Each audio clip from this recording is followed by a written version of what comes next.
So last week I was here with you and I made a very sweet, very delicious, with a new kind of crust that I love, no palm oil, pumpkin pie. But today I'm doing something again with pumpkin, but totally different because it's savory pumpkin. So it's pumpkin soup, and sometimes people think, oh, pumpkin soup, it's going to be on the sweeter side because pumpkin loves to go sweet. But I'm not doing that this time. We're doing a savory pumpkin soup, and you see how great pumpkin lends itself to a savory dish. Okay, so let's get this party started.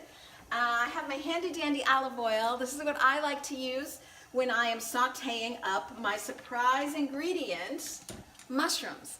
Now you're probably saying, pumpkin mushroom soup, that sounds crazy. But don't knock it till you've tried it. Because mushrooms, thank you God, thank you, it's God's gift to cooking. It has that wonderful umami flavor, and so it really brings about a great savoriness in the pumpkin. Okay, so right before you got here, before you joined me, I had done some mushroom slicing myself, mushroom slicing and dicing, which I like to do, but no real surprise as to how this goes. Just slice your mushrooms relatively thin. I have about 10 mushrooms with me today, and you know, mushrooms, they just simmer down to nothing. So it looks like the pan is really full, but in reality this is going to simmer down to nothing. And I think what I'm going to do is give myself a top to help us along. So this is going to keep all of the juices and moisture in. So I brought an extra mushroom just in case you like yours very mushroomy. So if you are a mushroom lover, which I am, you can add more mushrooms. But I have about 10 baby bella mushrooms for 1 can of pumpkin. So now I'm just going to add pumpkin right to my next step, which is the bowl behind. Turn on my stove. You hear the mushrooms? You hear them simmer? Okay, before I get too far, I'm going to check in on them.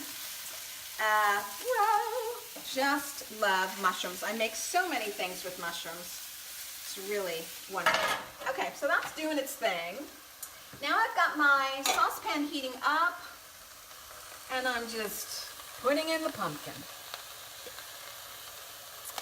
I'm going to use the whole can of pumpkin. Oh, I love pumpkin. So pumpkin's great because it has fiber, it has protein, it's got an unmistakable pumpkin taste.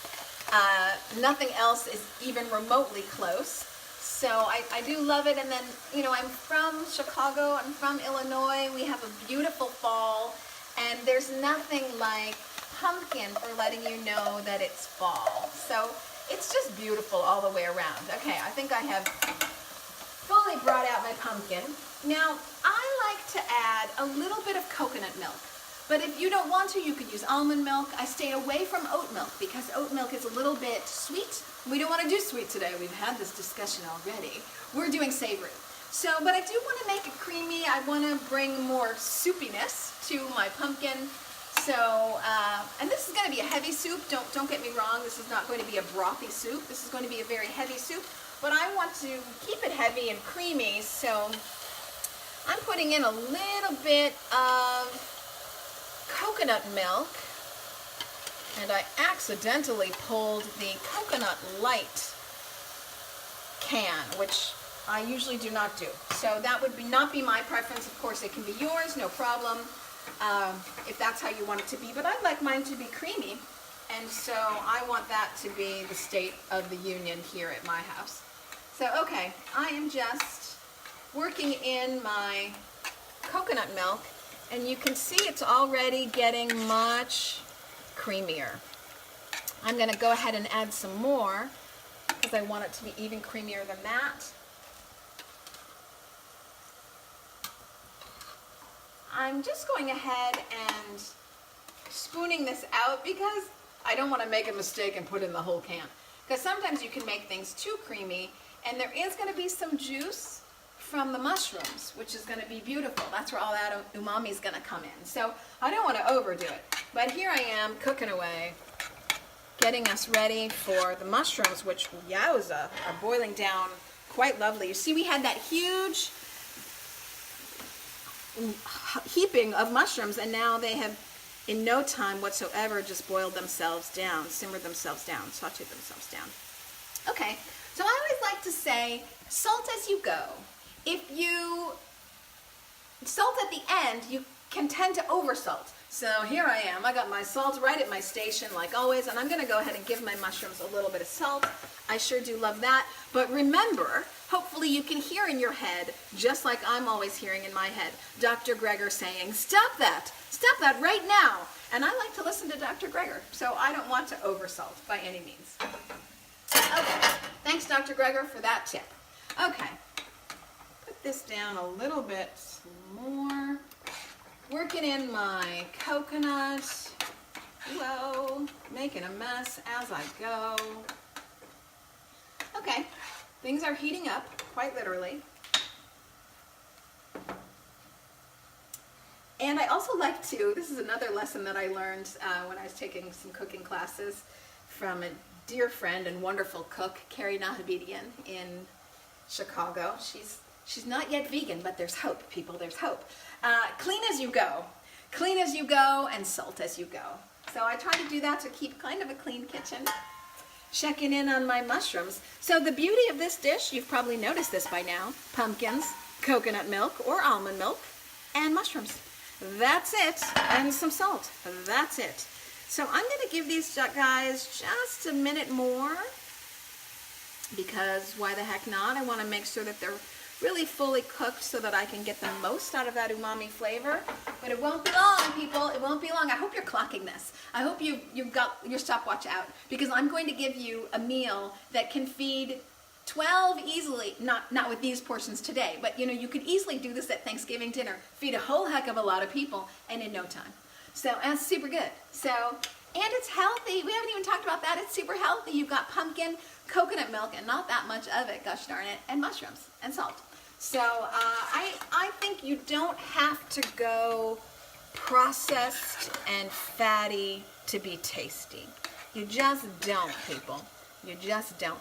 Okay, I'm stirring this just because I've got a cooking show, so I'm going to stir. But there's really no need. My pumpkin is just minding its own business, doing quite well. At the moment, I'm going to check in again on my mushrooms, and I think they're going to be A-okay. I'll turn it off and see where we are. So I'm going to, hold on, I'm going to do something very tricky. Watch this. Turning off my back burner, turning back on my mushroom burner, and I'm going to do the old swapperoos. This guy's coming forward. Got that, cameraman? Being tricky, being sly. Okay. I sure do love these. Sorry, get you in there so you can see. I sure did love these cast iron skillets. Hopefully you guys can see that. Things fry up just so nicely. Whoa, in a cast iron skillet. Okay. I'm going to switch now. Done with my metal spoon. I'm going wooden. Okay, so I turn this down. This is too high at this point. Okay, so now I'm just going to bring this in. And again, I don't know your mushroom taste, so you might want it even more mushroomy than this. I'm going to call mine a medium mushroom taste, if you will. So I did, as I said, 10 mushrooms, just diced them. Of course, I rinsed them and diced them and then threw them in after I'd sauteed them with a little bit of salt. This is going to be very hot, but I'll go ahead and taste it just so that I can gauge the salt and the umami. And then I will basically scoop out a mushroom soup. Okay, so now if you like yours to be creamier, you could add more coconut milk. So it's not just that you clean as you go and you salt as you go, but I also taste as I go, which is why I'm not making you another dessert this week, because last week I tasted so much that I got myself in trouble. So you got to watch out if you are somebody who tastes like I do the whole way through, because then you find yourself consistently 10 pounds heavier than you'd like to be. So, all right. I'm giving myself a little bit to taste, and then from there, I'll see what I need to do. Or maybe it'll just be great. Come on, Lucky 7. Hot.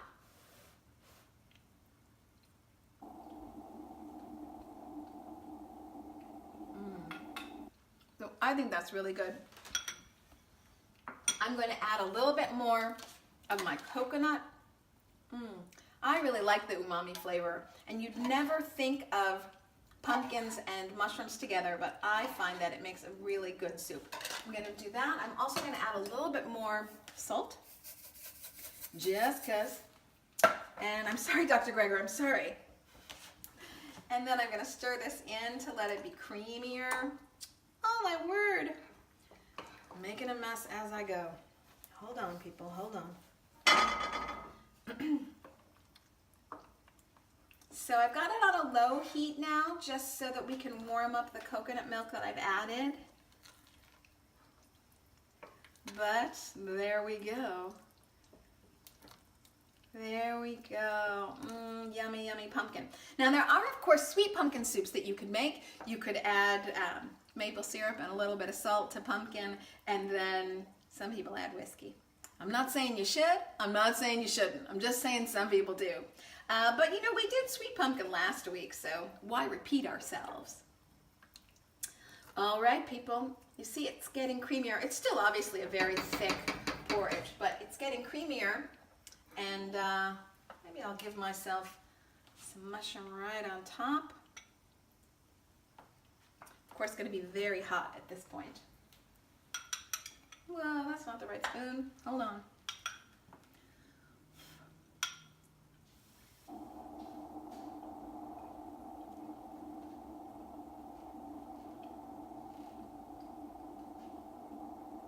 Ready? Okay, so now I'm handing myself more, and then I will let you all taste as well. Woohoo! That's it. There we go. Hopefully you can see right inside my bowl. Pumpkin mushroom soup with a little bit of coconut milk to make it creamy and salt. That's it. Feeds gobs of people. Super easy to make. You can make this in less than 10 minutes. Happy Thanksgiving, everybody.